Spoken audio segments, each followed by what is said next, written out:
এই দিনখানার অপেক্ষায় বোধহয় সব মেয়েরাই থাকে। শ্রাবণ মাসের প্রথম সোমবার। আমারও তো সেই কবে থেকেই ভেবে রাখা শ্রাবণ মাসের প্রথম সোমবারে জুটিয়ে মহাদেবের পুজো দেব। বোর্ডের অফিস ছুটি নেই, তাই মন্দিরে তো আর যাওয়া হলো না, তাই ভাবলাম বাড়িতেই আজকে পুজো দেব। শ্রাবণ মাসে সবুজ রংটাই শ্রেষ্ঠ, তাই যতটা পেরেছি সবুজ রংটাকে রাখার চেষ্টা করেছি। এদিকে দেখি বর একটা আমার জন্য গাজরা এনে দিয়েছে, আর গাজরাটার এত সুন্দর মিষ্টি গন্ধ, কিন্তু কেমনে পরবো বুঝতেই পারছিলাম না। এরপর খোঁপা করে চারিদিকে লাগিয়ে নিলাম। কেমন লাগছে বলবে। এরপর ঠাকুরের সব বাসনগুলো ধুয়ে নিলাম, আর মহাদেব তো দুধ বেলপাতাই সন্তুষ্টি, তাই আগে বাবার মাথায় দুধটাই ঢাললাম। এরপর ফুল দিয়ে রাধা কৃষ্ণ, মাতা রানী, মহাদেব সকলকেই ভালো করে সাজিয়ে দিলাম। ফুল দিয়ে সাজানোর পরে সিংহাসনটা এত সুন্দর লাগছিল, নড়তেই ইচ্ছা করছিল না ওখান থেকে। এরপর প্রদীপ জ্বালিয়ে আরতিটা সারলাম, আর গটা ঘুরে ধুনো দিয়ে দিলাম। এই ধূপ ধুনোর মতো স্বর্গীয় বাসনা আর কোথাও নেই মনে হয়। এরপর প্রসাদী চড়িয়ে দিলাম, আর ভুলযুক্ত জানি না, এভাবেই পুজোটা সারলাম।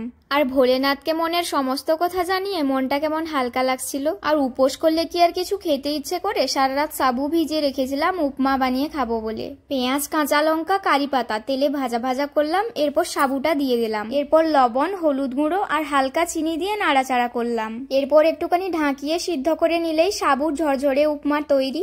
গন্ধটা তো বেশ ভালোই বেরিয়েছে, আর দেখতে পুরো রস রসে বোঁদের মতোই লাগছে, আর খেতেও কিন্তু অনেক টেস্টি লাগছিল। উপোসের দিনে এরকম সাবুর উপমা হলে আর কি চাই।